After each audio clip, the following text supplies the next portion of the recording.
What's up, y'all? Welcome back to Conversation Piece with Patrick Armstrong. I am the titular Patrick, and this is a show where we talk about the missing pieces of the conversations we're already having. Shout out to all our returning listeners, and shout out to everybody joining us for the very first time. I appreciate y'all so much being here in 2024. We are here for a very special episode today. All-Star Weekend, NBA All-Star has officially commenced, and we are coming to you live from the intersection at Circle Center Mall. It is a cultural hub of fashion and food, and it is right here in downtown Indianapolis, curated by Cargo Streetwear and EatHere Indy. Today, I am talking to all the chefs and food entrepreneurs that are running through here, and maybe some other folks about what is involved in the food and drink experience to learn more about their work and what they're bringing to the intersection. And first, I'm going to be talking to Bradley Hauser, one of the co-founders of EatHere Indy. How you doing today, man? I'm doing good. How are you? I'm doing well. I appreciate you hitting me up, tapping me in to come and have this conversation with you. Excited to talk about all the really dope stuff that's happening in here. It is popping off in here. You can't see from behind the camera, but people are already coming in and out, and I'm excited to taste some of this food and drink some of these drinks. Me too. For sure. So to start us off, can you tell us a little bit more about yourself and a little bit more about EatHere? Yeah, so my name is Bradley Hauser. I'm co-founder of EatHere. Born and raised here in Indianapolis. I grew up on the east side of town. Hell yeah.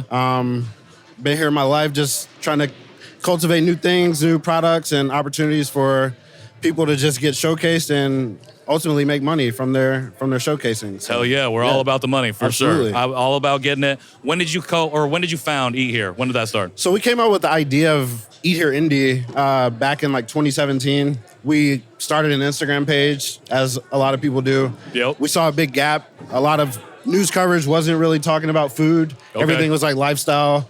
Food was like an afterthought or, something that was secondary. So we saw that the food scene was really growing here in Indianapolis. Milktooth, Bluebeard, places like that started to pop up. So they needed their own focus. But there was also smaller restaurants that were popping up too that didn't get as much love as like the new Milktooths and the cool restaurants that were popping up. So for sure, we wanted to bridge that gap and make sure everybody was seen and heard. So started Instagram, started going to showcase different places where we were eating. It was very organic when we started.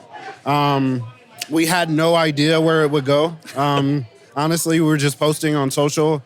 Restaurants started to get hip to it. They started to appreciate kind of the traffic that they were getting. And we're like, hey, we have something. And from there, we just kept it going. That's what's up. Yep. Shout out to Milktooth. I believe they just were named one of the top restaurants in America, if I'm not mistaken. My wife just hit me with that fact.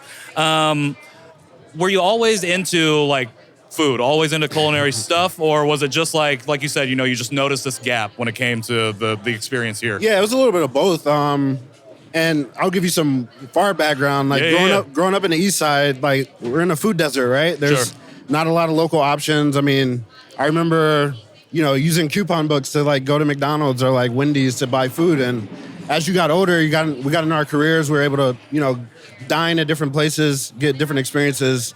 I wanted to be able to give that back to like people that came from where I came from. So for sure, that was just something that really sparked the interest of like food is, an intersection to life, to people. Yep. And so how do you bridge that gap? How do you get everybody accessible to really cool food opportunities? Any restaurants or spots that you like that really just resonated with you had to go to when you were growing up that really kind of fueled this journey that you're on?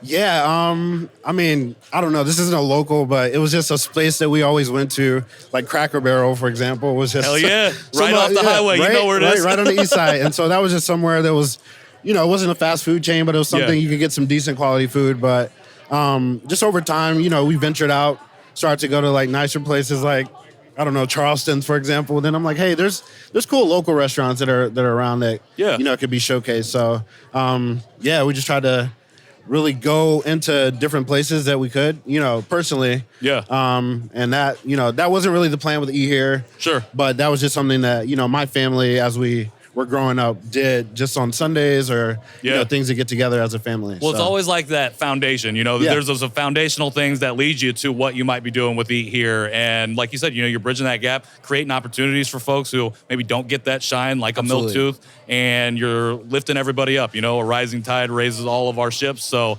that's what's up, and I'm here for it. And that's what we're doing here at the intersection, which is this, bridging of all of these different types of things. So can you talk about how that came together? Yeah, so EatHere, we're a tech platform.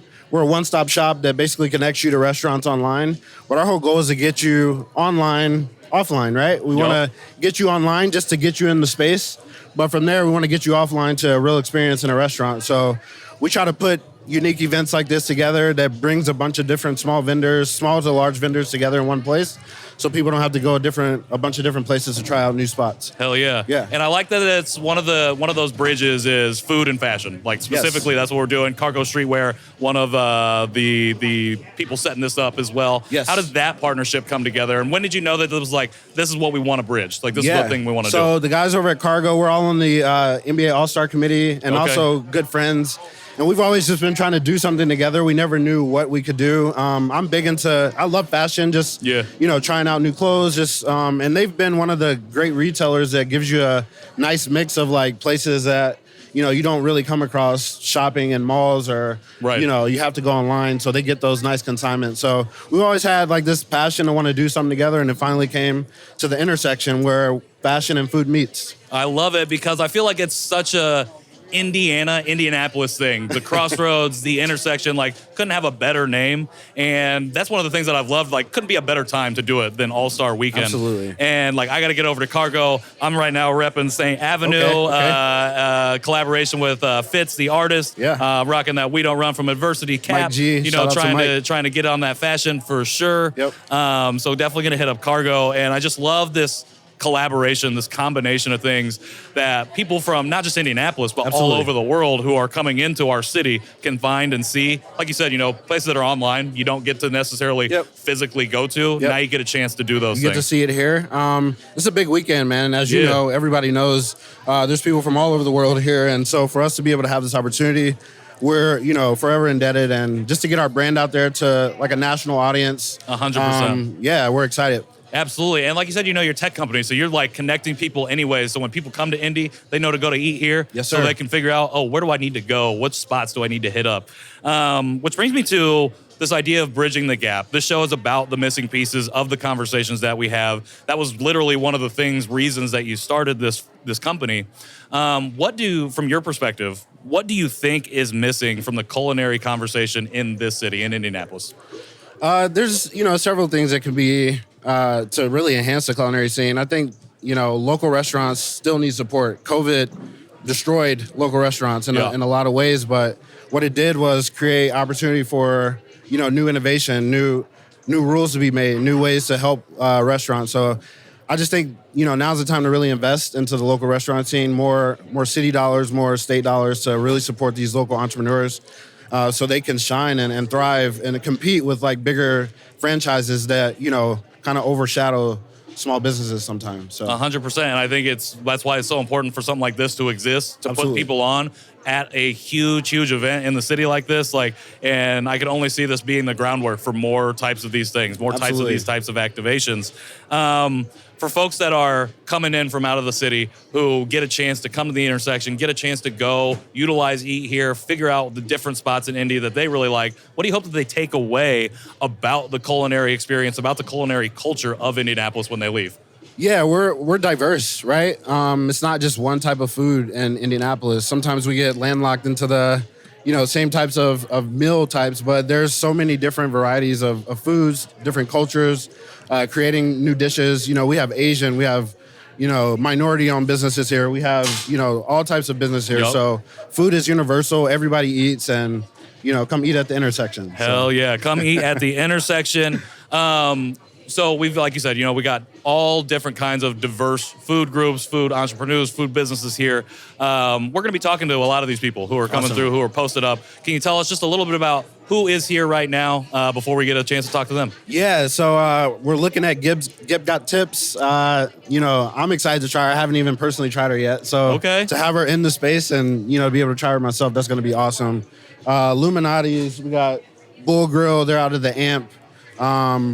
We got T-Day's Jerk over there. He's a jerk chicken food truck. We got ice cream. We got healthy drinks here. We got, a bar set up from Upland and Friends. We got Moki Donuts, that's a brand to watch right now. They're going crazy on social media. They're just doing some unique Asian donuts. I'm excited to try them. I never tried them before, so I'll be trying them for the first time here.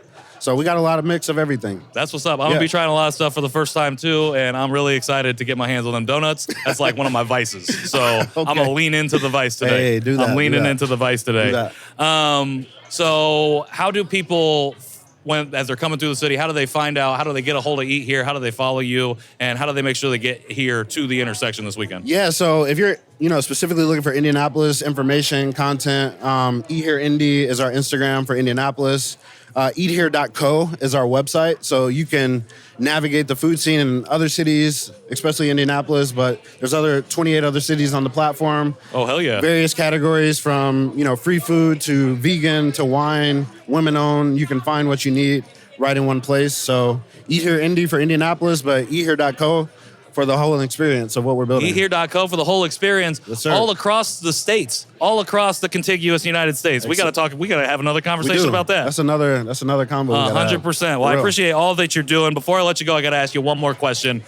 Celebrity All-Star Game tonight. I don't know if you're a hooper. We did talk about it, so I do know that you're a hooper. But if you were tapped to play in the Celebrity All-Star Game, how many points you putting up? Man, well, right now I'm in a boot, so I don't know about too many. But if I wasn't in this boot, I say I give it about 12 at least. 12 points? About okay. 10 to 12. That's a humble answer. I'm mid-range, so. Oh, you a midi? I'm a midi, yeah. Okay, you got a little spin pull. Like, what's your go-to move? A little hezzy pull up. So. All right, I'm here for it. Well, Bradley Hauser, I appreciate you being here. Man. I appreciate you bringing me in, and I can't wait to see what's going on here with the intersection. Absolutely, thank you. Absolutely. Thank you all for tuning in to this special episode of Conversation Piece here live downtown for NBA All-Star Weekend. I got to shout out Bradley Hauser for hitting me up on Instagram, helped me put this together in less than 24 hours. Shout out to my whole team right behind me, John Overton and Popular Rapture for doing all of the engineering, Trisha for helping me with all the social media, my dude Mike Lee behind the camera, all of that editing magic. Could not do it without my team. Shout out to EatHere, shout out to Cargo Streetwear, shout out to all the brands and all the businesses that are out here doing it, and then shout out to every one of these businesses out here in the intersection right now, selling their wares, selling their homemade ice cream, selling their water. We are here for all of it, and we need more of it here in Indianapolis. That's what we're doing All-Star Weekend. As my friend and former guest of the show, Olivia West, said, you are the real All-Star this weekend. So go out and get it, Indianapolis. That's what we're about. For right now, this has been Conversation Piece. I have been Patrick Armstrong, and we'll see y'all soon.